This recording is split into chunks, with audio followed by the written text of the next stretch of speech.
Today, I'm using Vicky, the vertical smoker. We're gonna take care of 2 briskets and a boneless leg of lamb.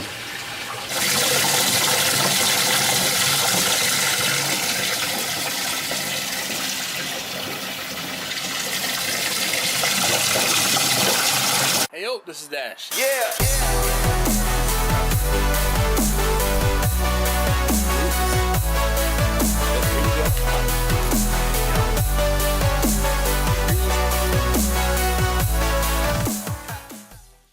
All right. So welcome back. And today, like I said, we're using Vicky, and we're going to turn this off. So we turn that off, and what I'm gonna do next is get the charcoal basket. Now, I've showed this in previous videos, but it's been a little while, and some of you guys are new here, and you might not have seen me use this particular charcoal basket. And Vicky, this is Vicky, the vertical smoker. So Vicky is a insulated reverse flow smoker, and as you can see by the lack of paint and distress, I use Vicky pretty regularly. All right, so what I'm gonna do now is I'm gonna get my charcoal basket filled up, and I'll show you how I get that done. All right, so first and foremost, I get the charcoal basket up into the smoker.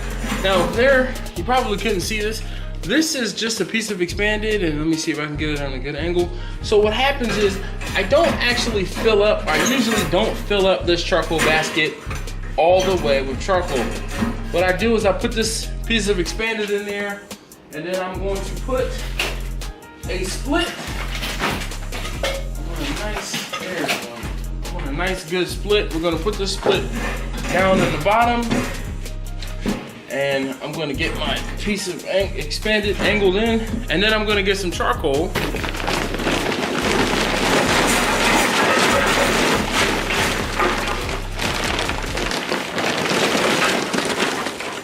And we'll get the Kingsford in there. Now, the last thing I'm gonna do is push the charcoal down and back so that I can get another piece of wood to be able to stick right up on top here. And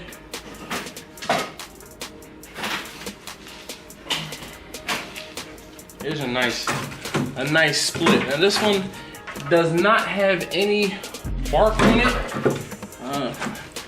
Not that I've really noticed much of a difference whether it's bark or no bark.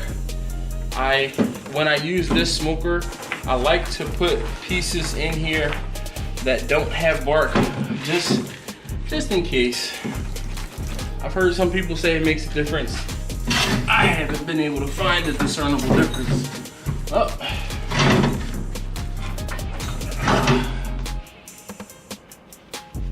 Moving the whole smoker.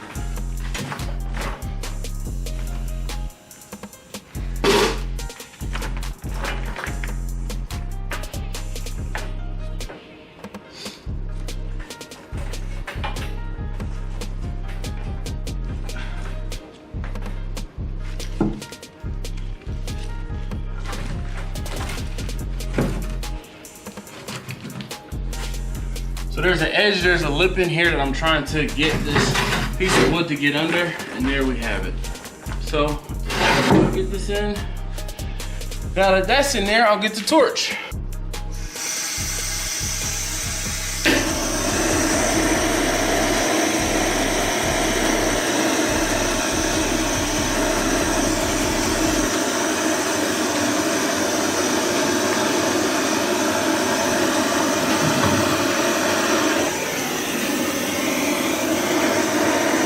Hopefully you can see that a little better.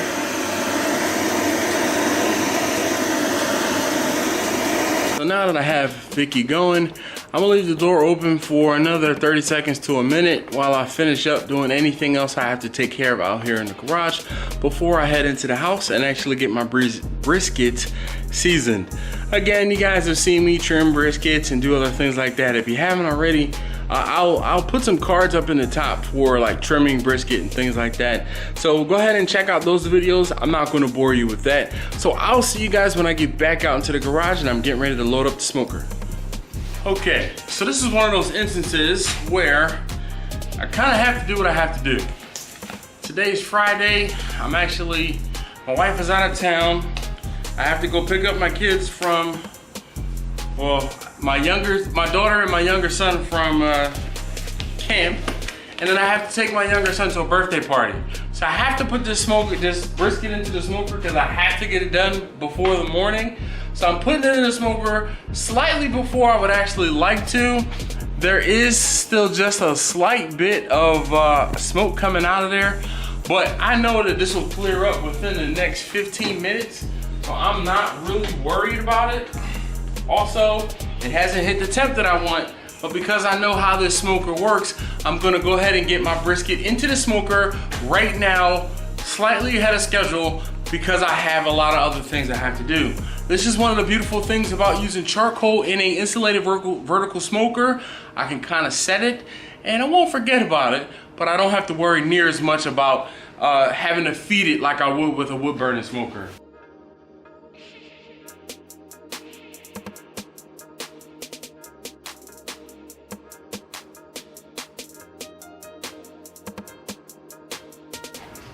Same thing, we're gonna get some of the residual seasonings out of the pan, get them onto the brisket, get this closed up.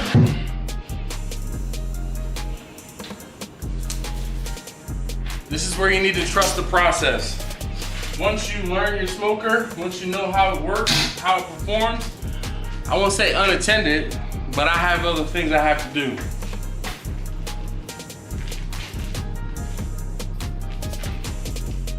I just adjusted the intake damper, and I gotta go pick up my kids and head to that party. 3 hours later. Can you move it along? I'm all out of time cards. All right, so it has been a couple hours, and it's much later, but I want you guys to see this. Excuse me. When you know your smoker, you know your smoker. Right now, you see the low temperature I have it set to make a noise at 225, and the high temperature I have set for 270. Usually I go 285 and 235, or 285 and maybe 245, but I wanted my temperature to be right about 250 degrees, and you see where it's at. That is, my friends, what knowing your smoker is. See that little bit of that right there? That's just steam. During the winter, it's very easy to see it. During the summer, it's a little harder. At this point, I've been away for a couple hours, so I'm actually going to open up the smoker and check it out. I don't think I would mind getting the temperature in the smoker a little warmer, and I'm actually going to temp my briskets to see where they are. The leg of lamb, go ahead and get that seasoned. I think I'm going to switch the positions of the briskets and let them smoke for a little bit longer. Then I'll get them wrapped up. I don't know if I'm going to finish them out here in the smoker or if I'll take them in the house.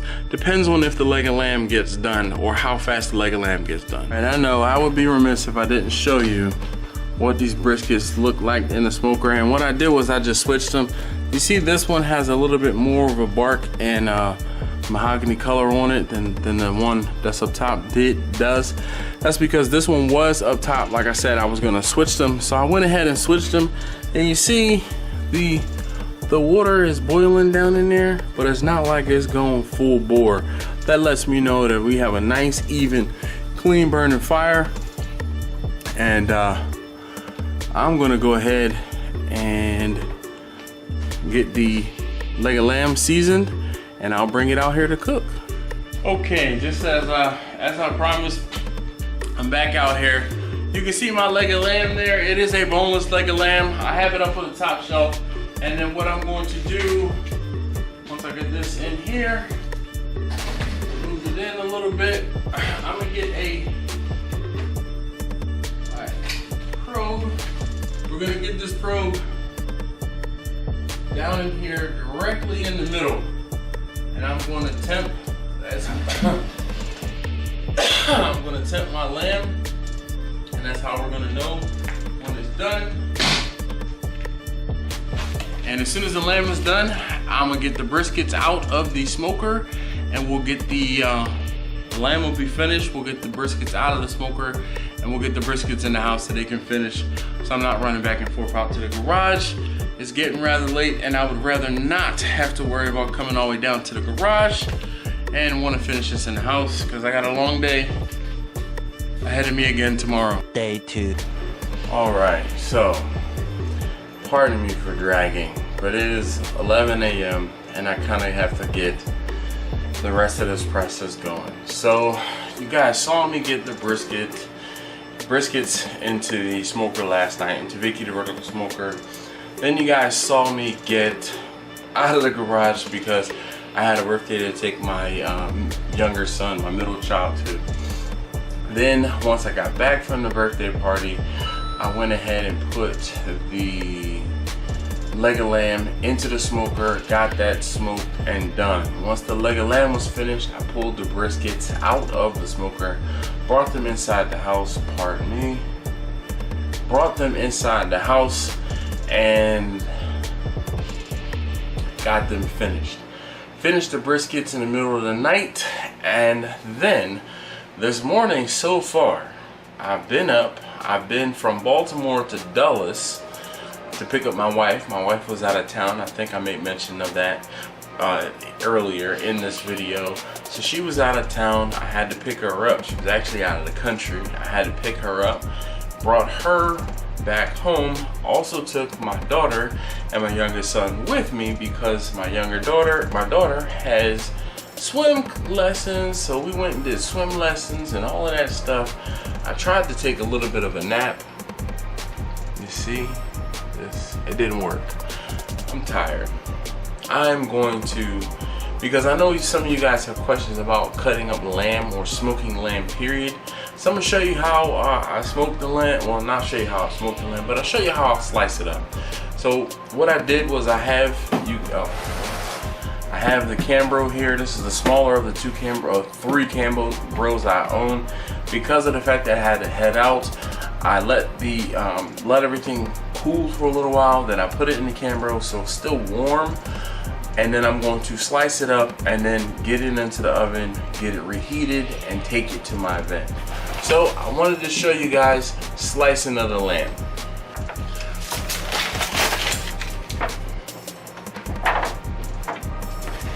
Alright, so here's my boneless leg of lamb.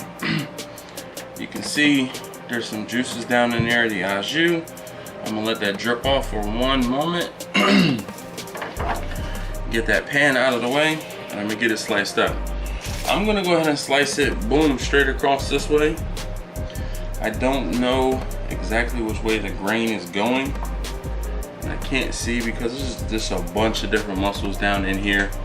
So I usually just kind of pick a side, start slicing, and go from there.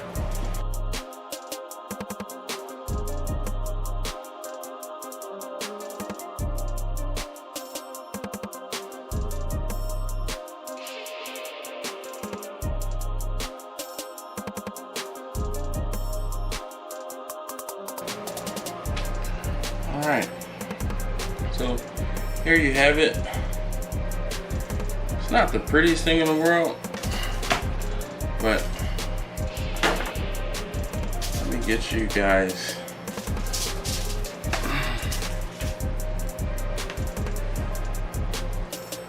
Okay. Unfortunately, the bright light drowns out some of the rareness of the lamb, but you can see some of the rareness down there. All right, I'm going to get this au jus, this little bit of au jus, put into a cup, put off to the side. I'm going to put the lamb in here, get it into the oven, and start it warming back up. And then I'm going to go ahead and slice the brisket.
right, so you guys can't see me, but it doesn't matter. All right, so I have my Cambro ready to go. I'm gonna get it opened up. I have the au jus here ready to go. These are all for brisket. These are for the lamb. I'm gonna get the brisket out of the oven.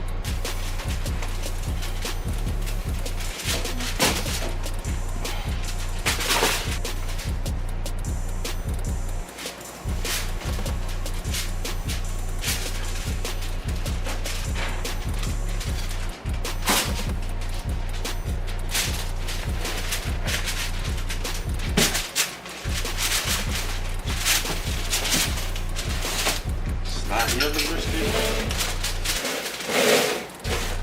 So I have 2 trays of brisket, and I have a half pan, 2 full pans, and a half pan of the lamb.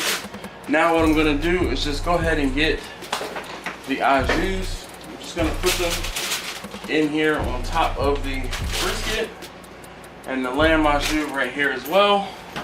Close this up. Let's head out.